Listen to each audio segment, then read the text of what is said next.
Este es un programa de filosofía por televisión. Ustedes se preguntaron por qué estamos aquí. Yo existo porque pienso. El hombre piensa. Es el lugar en el cual todos los saberes son pensados. Descartes es un héroe del pensamiento. Es difícil enfrentar las grandes Es un cuestiones. libro de Jean-Paul Sartre, Crítica de la razón de Hegel. Esta es la historia de la filosofía de Hegel. Eterno. La filosofía es la totalidad de lo real, porque piensa. La totalidad de lo real. Encuentro 11. Nietzsche. Vida y voluntad de poder. ¿Cuál es el punto de partida que propone Nietzsche? ¿Cuál es el origen de los valores? ¿Quién ha creado lo bueno? ¿Qué relación existe entre el pensamiento de Nietzsche y la tardía unificación de Alemania?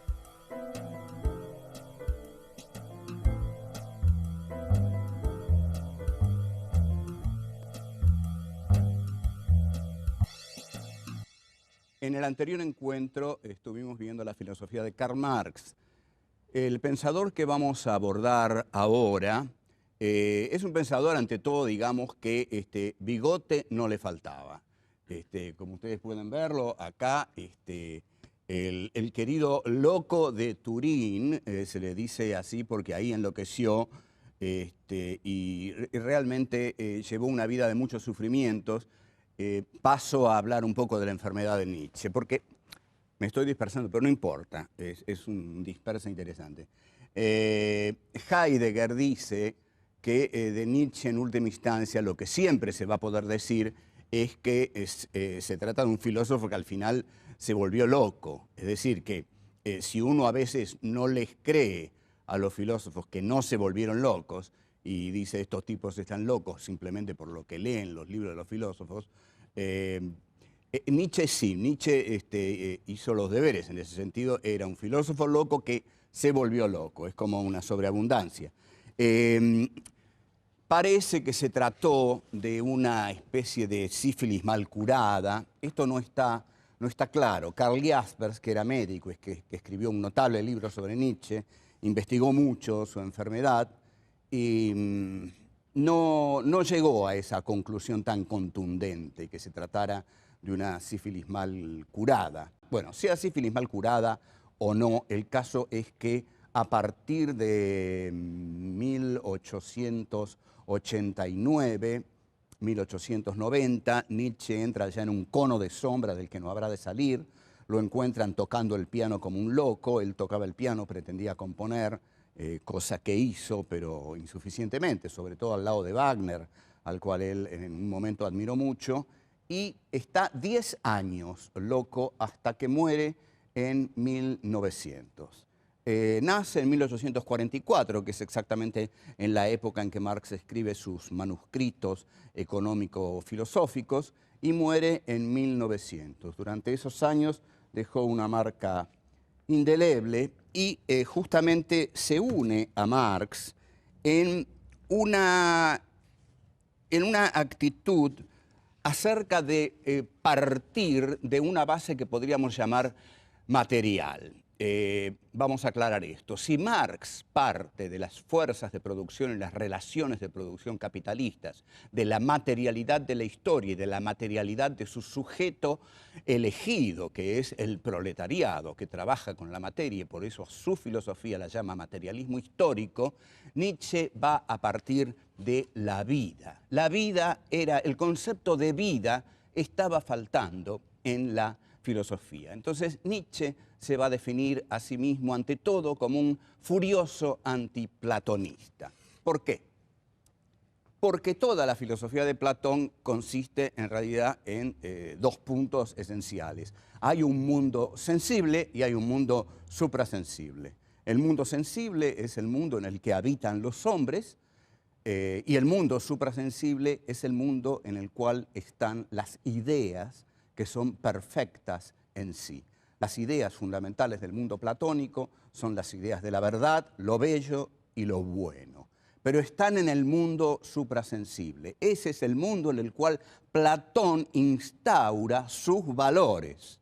Los valores platónicos son el bien, lo bello y la verdad. Están en el mundo suprasensible. En el mundo sensible está lo que se da en el modo de la devaluación, digamos, de la imperfección, no de la perfección eidética de lo bueno, lo bello y la verdad. Lo que va a hacer Nietzsche es justamente una transvaloración de los valores, una transmutación de los valores. Va a decir no, no, no. Elimina el mundo suprasensible y basa su filosofía en lo que podríamos llamar la materialidad de la vida. En este sentido es que me interesa ligarlo a Marx, la materialidad de la vida. La vida es el concepto esencial en la filosofía de Nietzsche. Pero la vida en Nietzsche tiene sus características, que son las siguientes. La vida es devenir.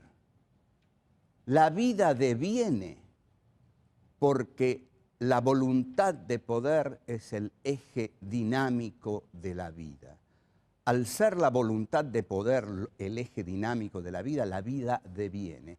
Este devenir de la vida es el devenir de la voluntad de poder. ¿A dónde apunta la voluntad de poder? La voluntad de poder apunta a encarnarse en un tipo especial de hombre que Nietzsche va a describir minuciosa y obsesivamente. Un tipo especial de hombre al que Nietzsche llama el transhombre o el suprahombre o el superhombre. La palabra alemana es Übermensch y es aquel punto al que Nietzsche aspira llegar.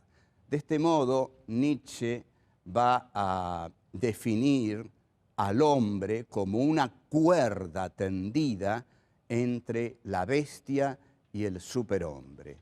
Y bajo esa cuerda lo que hay es un abismo.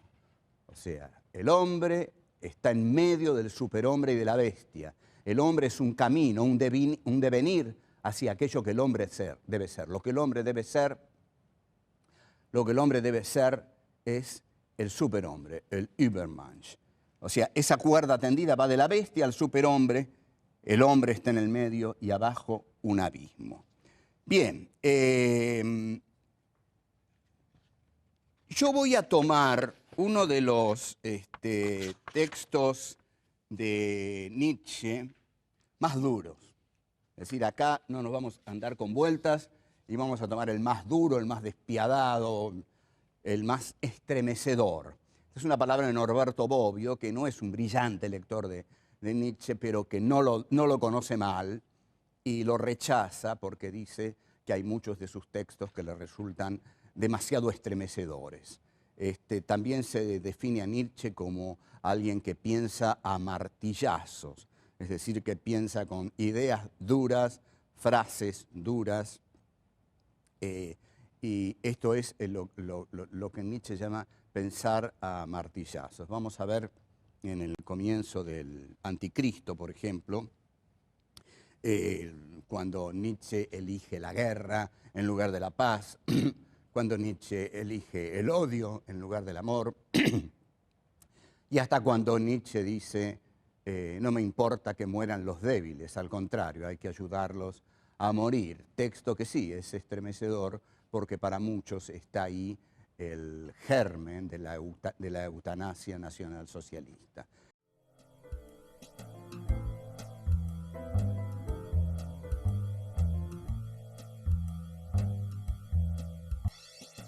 El texto que voy a tomar de Nietzsche es La genealogía de la moral. La genealogía de la moral es un texto, por supuesto, que trata de los valores morales, que es algo que pareciera como que todos tenemos resuelto, que todos sabemos qué es la moral. Pero Nietzsche va a pensar por moral algo bastante distinto a lo que eso que él llama la burguesía, los lectores de periódicos, esa gente común que odiaba el alemán cotidiano, odiado furibundamente por Nietzsche, el incapaz de llegar a los extremos, el incapaz de arriesgarse, el incapaz de acercarse a la locura, a lo dionisíaco, ya vamos a ver qué es esto, ese hombre totalmente apolíneo, es decir, totalmente racional, totalmente diseñado, totalmente trazado por la sociedad burguesa a la que pertenece, es el hombre del cual Nietzsche va a abominar. Ese hombre no es el que va precisamente a encarnar la moral que Nietzsche va a diseñar en su libro La genealogía de la moral.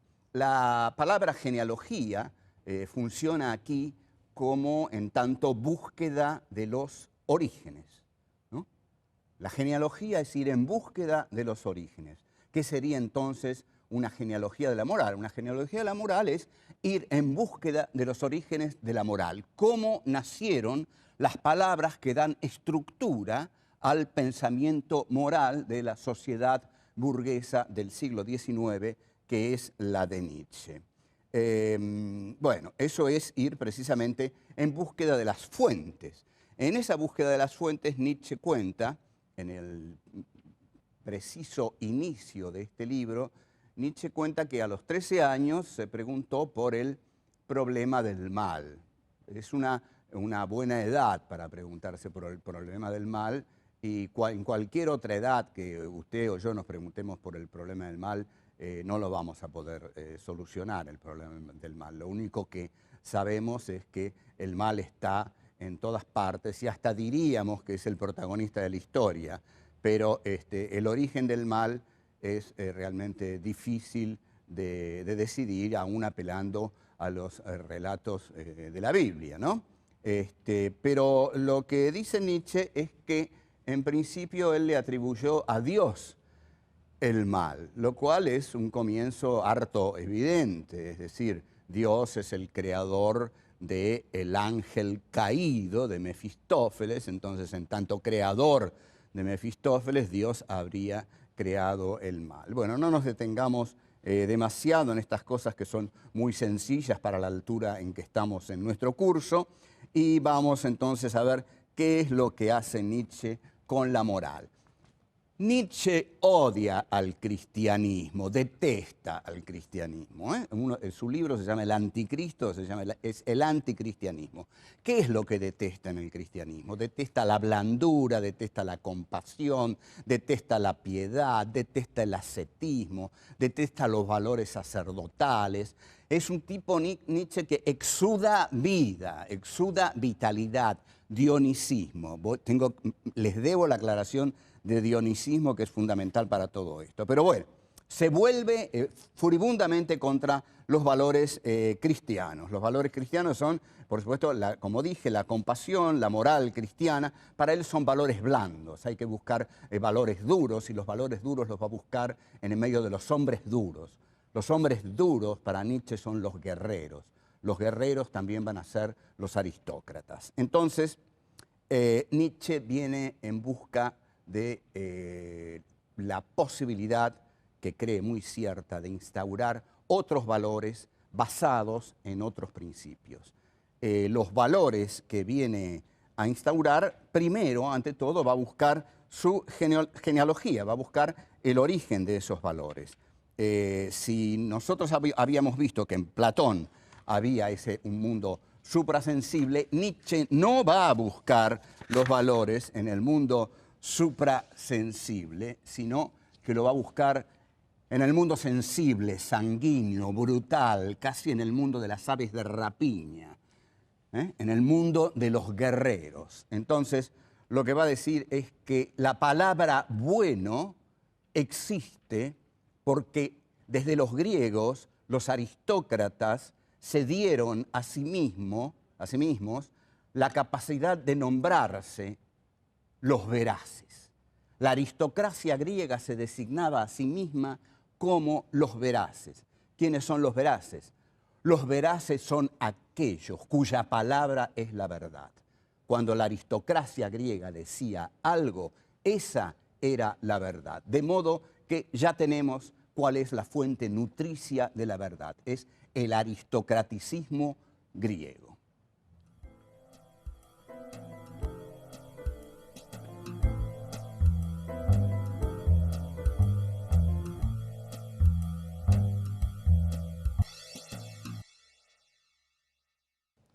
Este concepto de aristocracia que menciona Nietzsche hay que entenderlo cuidadosamente.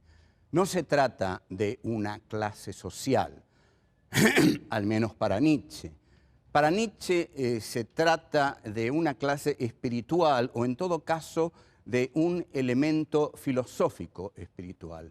La aristocracia, más que una clase social, es aquel estamento de la sociedad indudablemente alto, pero alto por su capacidad de espíritu, que es capaz de crear las verdades. Es decir, nosotros los veraces, quiere decir, nosotros somos los que creamos la verdad con nuestros conceptos. De esta aristocracia griega, Nietzsche se siente heredero, y a esta aristocracia griega es a la que se remite para pensar la genealogía de la moral. Hay un concepto muy interesante que introduce, y muy claro, que es el de el patos de la distancia. Nosotros habíamos visto en Marx el patos de la indignación. Son dos patos totalmente distintos. Si Marx exigía la pasión de la indignación, si Marx exigía que nos indignáramos ante la injusticia, lo que Nietzsche pide de sus aristócratas es que se indignen en tanto desdén de lo bajo, de lo vulgar, de lo plebeyo, ¿no? El patos de la distancia es esa distancia que la aristocracia pone entre ella y lo plebeyo, entre ella y lo vulgar, entre ella que es capaz de dar nombre a las cosas por el solo hecho de nombrarlas, de crear las verdades por el solo hecho de enunciarlas. Entonces, esta clase espiritual, filosófica y hasta ontológica, porque crea el ser, mantiene un patos de la distancia frente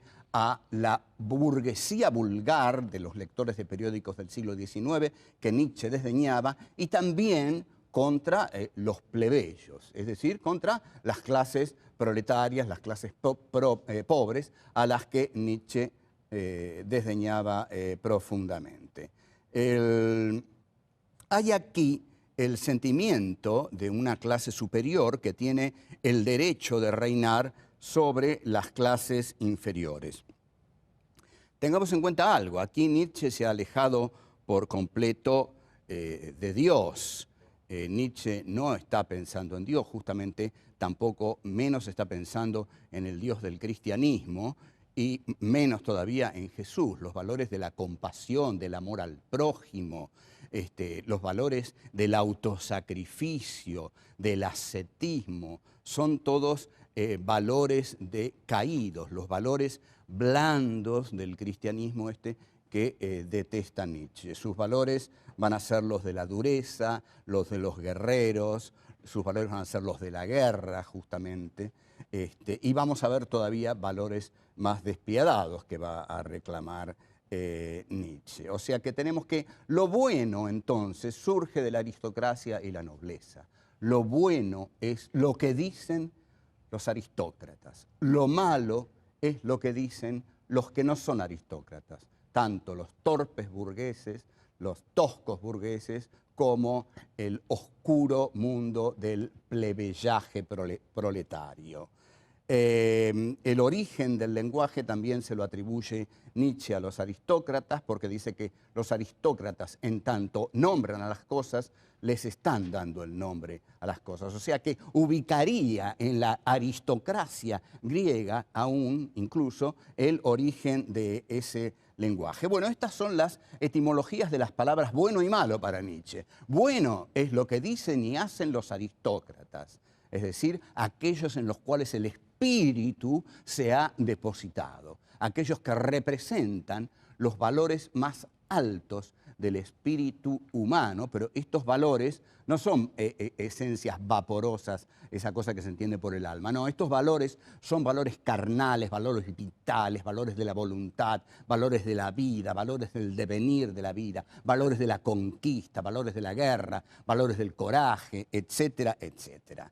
La palabra malo va a ser para Nietzsche todo aquello que señale a los inferiores. Los inferiores son por sí mismos malos, porque justamente son inferiores, no pertenecen a la aristocracia de los guerreros, porque esta va a ser en última instancia la más clara definición de la aristocracia que va a dar Nietzsche. La aristocracia es siempre guerrera. La aristocracia va a ser lo que va a llamar más tarde el ave de rapiña y con más exactitud la bestia rubia.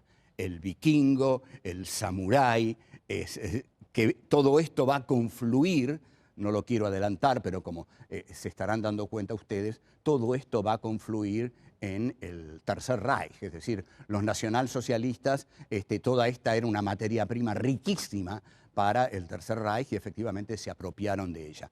Uno no sabe si Nietzsche fue nazi, pero se parecía bastante.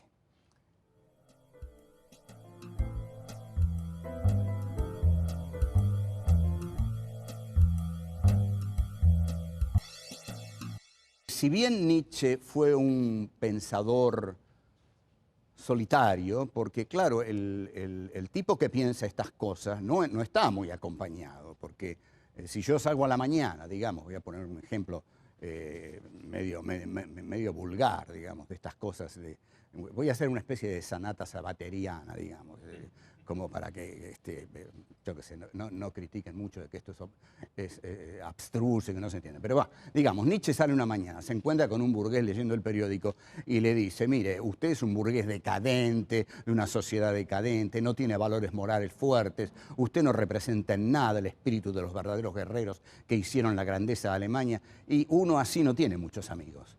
No, indudablemente va perdiendo un montón de amigos. Entonces, efectivamente, era un pensador solitario y hay algo muy conmovedor en Nietzsche. Era un pensador enfermo, era un hombre enfermo y era un hombre que tenía una relación, aunque esto no tiene por qué explicar su filosofía, pero tenía una relación muy conflictiva con su madre y otra todavía más conflictiva con Elisabeth Förster Nietzsche, que era su hermana, y que es la que va a dar forma final a la que se pretende sea la obra cumbre de Nietzsche, que es La voluntad de poder. Bueno, si bien Nietzsche era un hombre solitario, su pensamiento lo vamos a situar históricamente, porque Nietzsche, lo quiera o no cualquiera de los filósofos que nosotros hemos abordado en estos encuentros, todos ellos estaban en medio de una historia. Todos ellos habían nacido en medio de una coyuntura histórica que los había determinado. No que los había determinado en la modalidad del determinismo inapelable. No, todos fueron libres, pensaron libremente, superaron el entorno de su tiempo.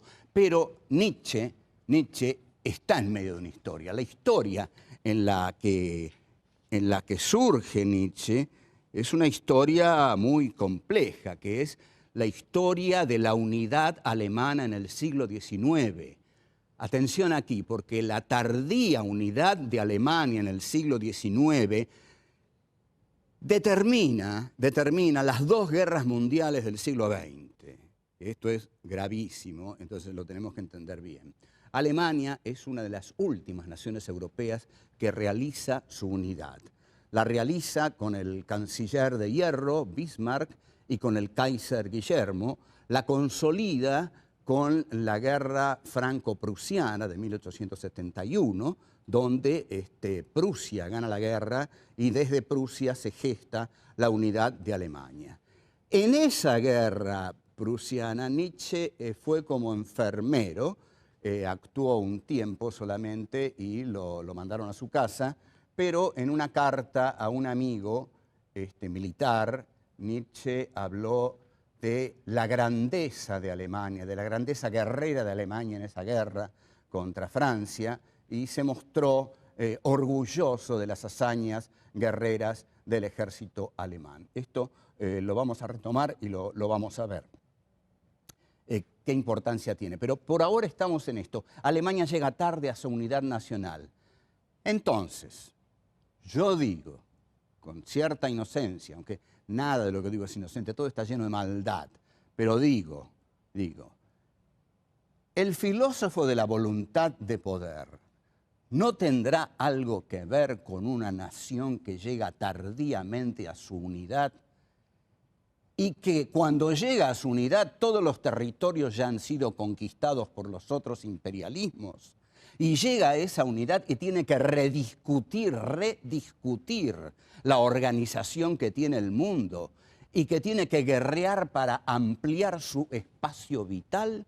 Entonces, esa nación no necesita una voluntad guerrera, esa nación no necesita una voluntad de poder, sí, la necesita y tiene a su filósofo, Friedrich Nietzsche, que va a ser el filósofo de la voluntad de poder. Entonces, yo diría y digo que Nietzsche es el filósofo de la unidad alemana a través del concepto de la voluntad de poder que esta unidad alemana tiene que instrumentar para rediscutir el reparto imperialista del mundo.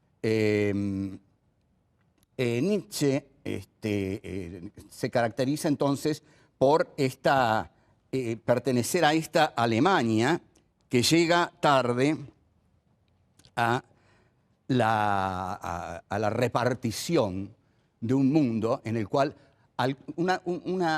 digamos, una repartija que Alemania va a tener que discutir, ¿no? Y que va a discutir porque dice nosotros necesitamos más, porque nuestra voluntad de poder nos lo pide. Las diferencias con Marx, para mí, contrariamente a algunos otros teóricos que quieren acercar a Nietzsche a Marx, son decisivas. Nietzsche es un filósofo que odia al socialismo, pero ese proletariado en el que Marx cree ver por primera vez la dictadura del proletariado, al proletariado en armas, al proletariado luchando por su propia emancipación, para Nietzsche va a ser una rebelión de los esclavos, una rebelión de los plebeyos, una rebelión contra el orden natural que la burguesía debe tener, que Alemania debe tener y que la aristocracia debe cerrar, digamos. Ahora, este desacuerdo es muy profundo. Si bien Marx parte como materialidad de las clases sociales, de las relaciones de producción y de las fuerzas productivas, y Nietzsche de la vida, las diferencias entre uno y otro son enormes y se ven sobre todo en la cuestión de la Comuna de París. Para Marx, la Comuna de París era la lucha por la liberación de la clase obrera. Para Nietzsche, la Comuna de París era la insubordinación insolente del pueblo bajo, de los plebeyos. Seguimos en otro encuentro.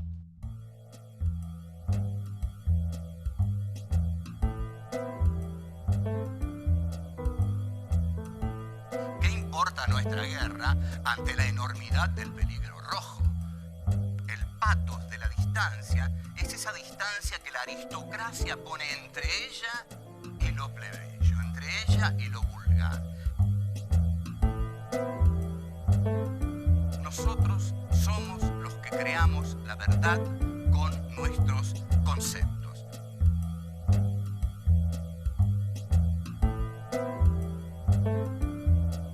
Cuando la aristocracia griega decía algo